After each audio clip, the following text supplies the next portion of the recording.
What happened to these 20 WWE forgotten superstars? Catching up in 2024. To make it in WWE, you need something special. But to last, you've got to be extra special. Wrestling icons like Hulk Hogan, Triple H, and Chris Jericho had that it factor, building long, unforgettable careers in WWE.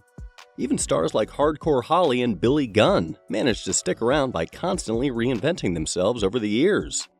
But not every WWE superstar has what it takes to stay.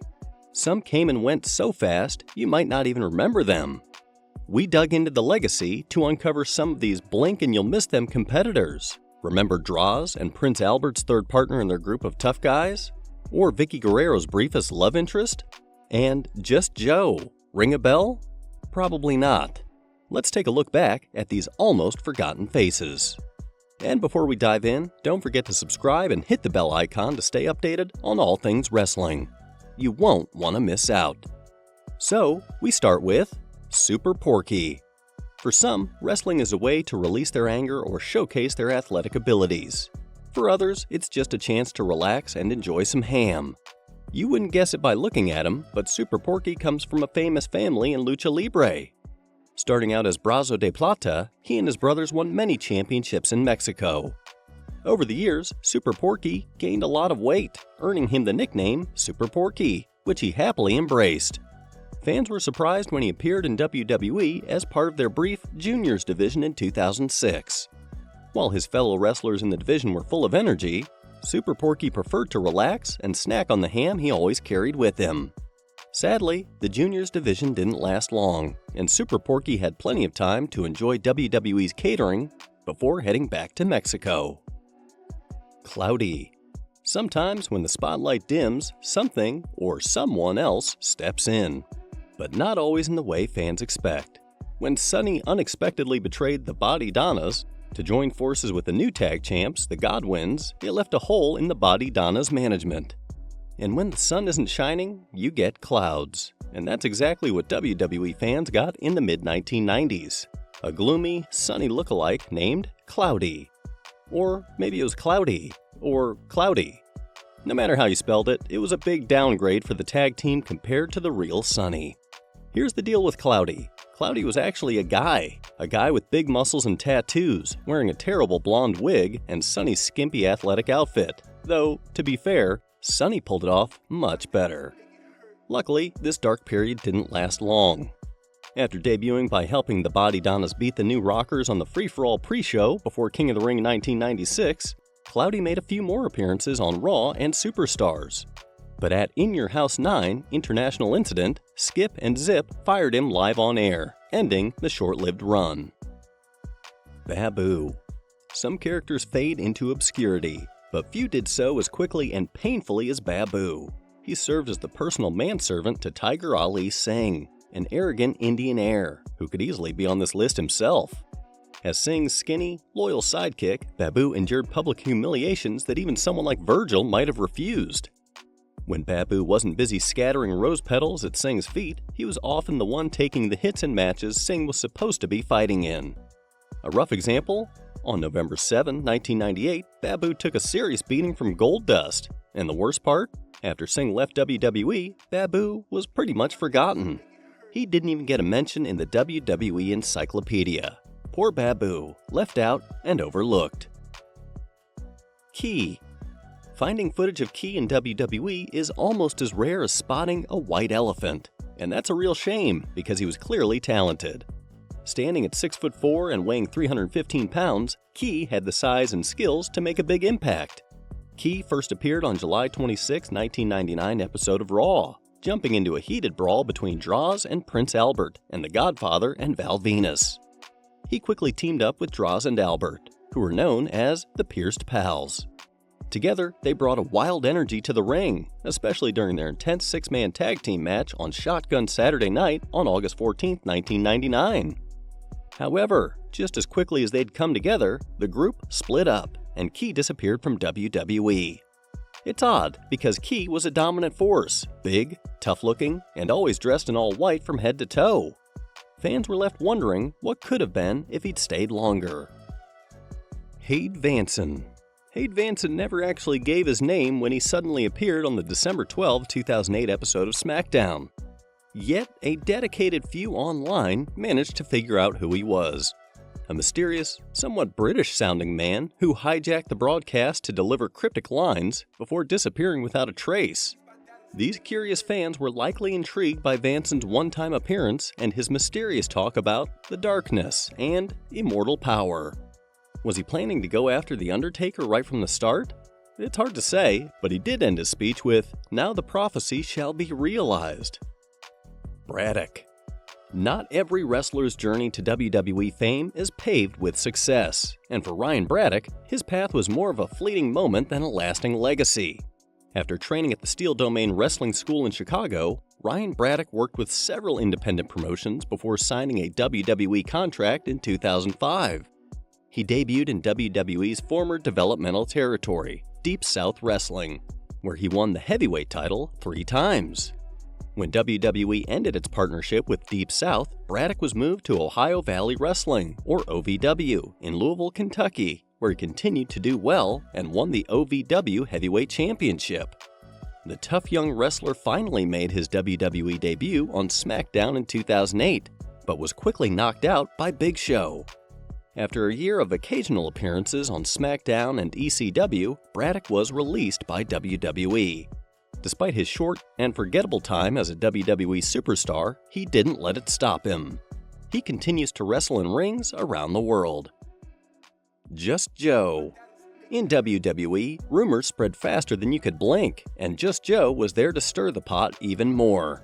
When he showed up in the summer of 2000, he introduced himself as Joe, Just Joe, and immediately got busy fueling the rumor scene. But his talent for spreading rumors didn't make him many friends. Joe quickly found himself on the wrong side of WWE superstars. He'd try to pass on the latest news, but most wrestlers didn't appreciate it. Like the time Saturn put him in an armbar, or when Dean Malenko stretched him out with a submission move. Joe would always say, "Don't shoot the messenger," but nobody was interested in hearing him out. By the end of 2000, he'd quietly vanished from WWE, probably for his own safety. Gunner Scott. Gunner Scott, a talented 6'3", 230-pound powerhouse, made a SmackDown debut in 2006, where he shocked everyone by beating Booker T in his very first match. He had already shown a lot of potential in WWE's developmental territory, OVW, where he won the OVW Heavyweight Championship, Television Championship, and Tag Team Championships with Chris Masters. He also faced off against wrestlers like Matt Morgan, Kenny Dykstra, and CM Punk, and seemed ready for big things. Although Scott beat Booker T again in a rematch, he never reached the same heights as his debut. He was defeated by Mr. Kennedy and then destroyed by the Great Khali, who put him in a body bag, and after that, he was never seen on WWE TV again. Despite this, Scott has continued to wrestle worldwide and even briefly won the once prestigious NWA World Heavyweight Championship. If you're enjoying the video, don't forget to hit that subscribe button. Keep watching for more wrestling memories. Your support helps us bring you even more amazing content. Eric Escobar. Eric Escobar seemed to have it all. With a great physique, a charming smile, and a girlfriend in Vicky Guerrero, he was introduced on the October 16, 2009 episode of SmackDown. He defeated Matt Hardy thanks to a distraction by Vicky, which earned him a spot on the SmackDown team for the Bragging Rights pay-per-view. However, before the event even took place, he was removed from the team.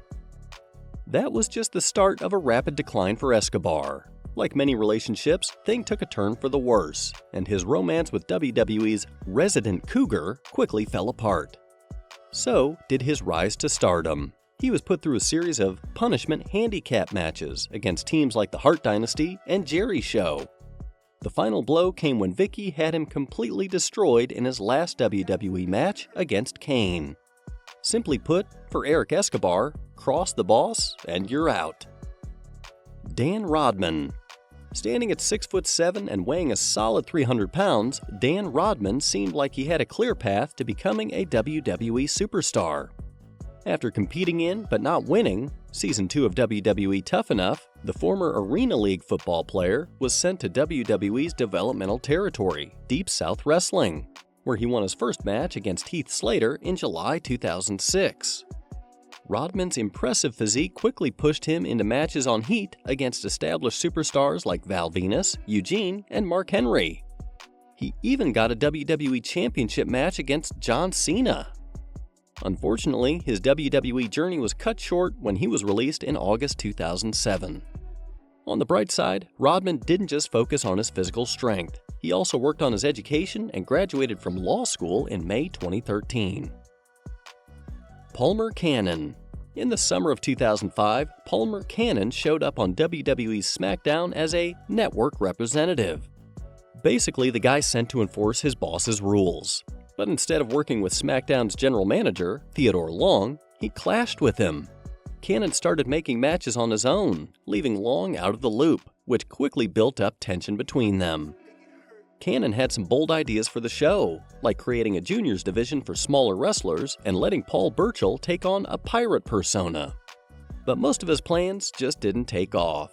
Eventually, things didn't work out for Cannon, and his WWE career was cut short. His time on SmackDown ended almost as quickly as it began. Gavin Spears. Just 4 years after starting his career in Canada, Gavin Spears got a WWE tryout in Buffalo, New York in January 2006 and was quickly signed to a developmental contract. He was sent to Ohio Valley Wrestling, where he teamed up with Cody Rhodes, and together they won the OVW Tag Team Championships. When WWE cut ties with OVW, Spears was moved to Florida Championship Wrestling, where he once again thrived as a tag team competitor, teaming with Dolph Ziggler to win the FCW Tag Team titles. In August 2007, Spears made his WWE television debut on ECW as part of General Manager Teddy Long's new Superstar Initiative. Unfortunately, Spears struggled to stand out from the younger talents being brought up from Florida. After several months of competing, he was released by WWE in January 2009. But the story doesn't end there. Spears kept improving his skills across North America and, in September 2013, was re-signed by WWE, now performing in WWE NXT under the name Ty Dillinger. The Heartthrobs. In 2005, two overly confident individuals who believed they were God's gift to women made their way into WWE. Despite their high self-esteem, the Heartthrobs, Romeo and Antonio, never reached the level of success they had hoped for, even though they had a chance. In their WWE debut, they faced World Tag Team Champions William Regal and Tajiri, but came up short. From there, the Heartthrobs found themselves in some pretty odd rivalries, teaming up with unusual partners like William Regal and Eugene, and Val Venus and Viscera. They also brought hot chicks to the ring to dance. But despite their entertaining acts, the duo never quite made a lasting impact. Romeo and Antonio were fun to watch, but in WWE, a little song and dance wasn't enough to make it to the top. Braden Walker.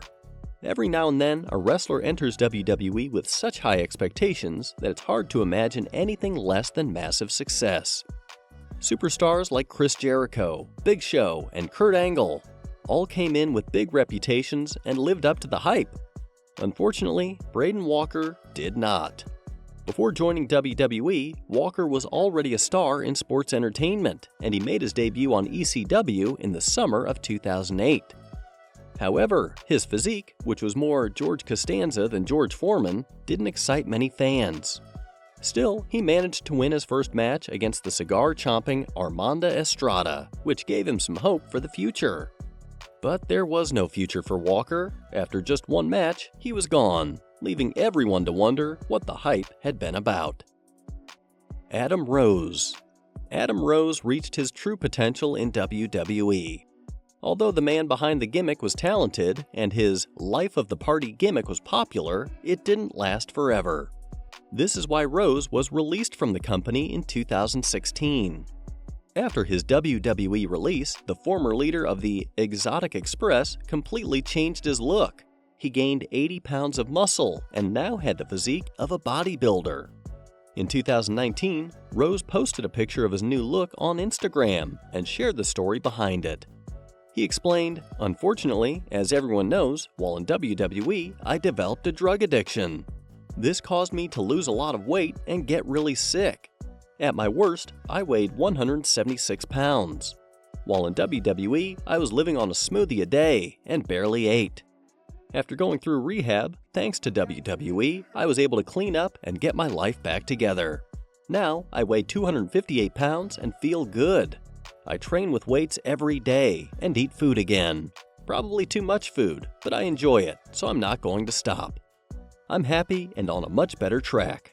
Thank you. It's party time all the time." Charlie H. When fans saw footage of Charlie H in 2020, they were shocked by how different he looked. He had shaved his head and lost a lot of muscle. Charlie H opened up about his rough patch. He went through a difficult divorce with former WWE star Jackie Gator, but now he says he's getting his life back on track.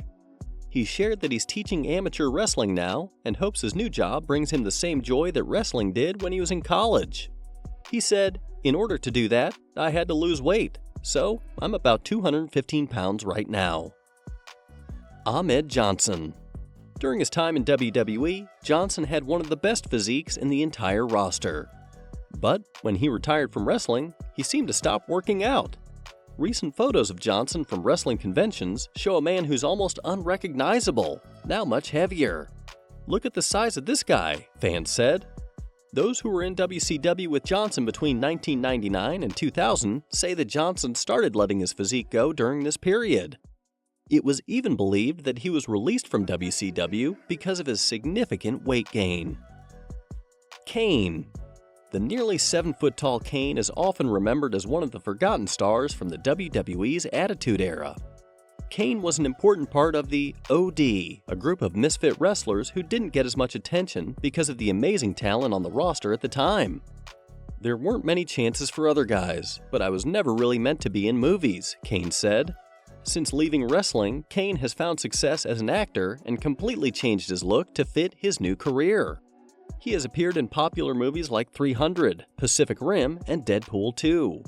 Kane has aged well and still looks great. He's dyed his hair blonde and his facial hair black. While he looks very different from his wrestling days, his new look has helped him land a lot of roles in Hollywood. Snitzky. Snitzky is best known by fans for his time in WWE during the Ruthless Aggression era. He had a pretty famous feud with Kane, but after that, he was turned into more of a novelty character. Snitzky went through two main looks during his time in the company. The first when he had slick back hair and a goatee. His second look was when he shaved everything off and used a special dye on his teeth to make them look yellow and gross. Since leaving WWE, Snitzky has gained a lot of muscle, and in recent pictures, he looks to be in the best shape of his life. He still keeps his head shaved, but has grown his beard out to a pretty extreme length. Tyler Rex. Tyler Rex wasn't in WWE for long, and never really found his place there. Although his tag team with Kurt Hawkins had some potential, WWE didn't really give Rex a major push. He had a great look, tall and with unique dreadlocks, but it wasn't enough to help him stand out in such a packed roster. Since leaving WWE, Rex's life has changed a lot.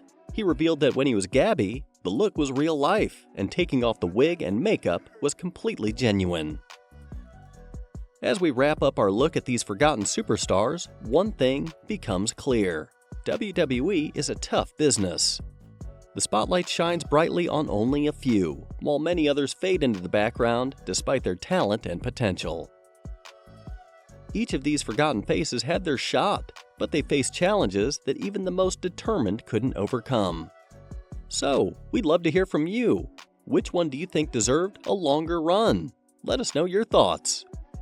Thanks for being with us through this video. If you enjoyed it, please subscribe, give us a thumbs up, and share your thoughts in the comments. Your subscription helps us continue creating quality content for you.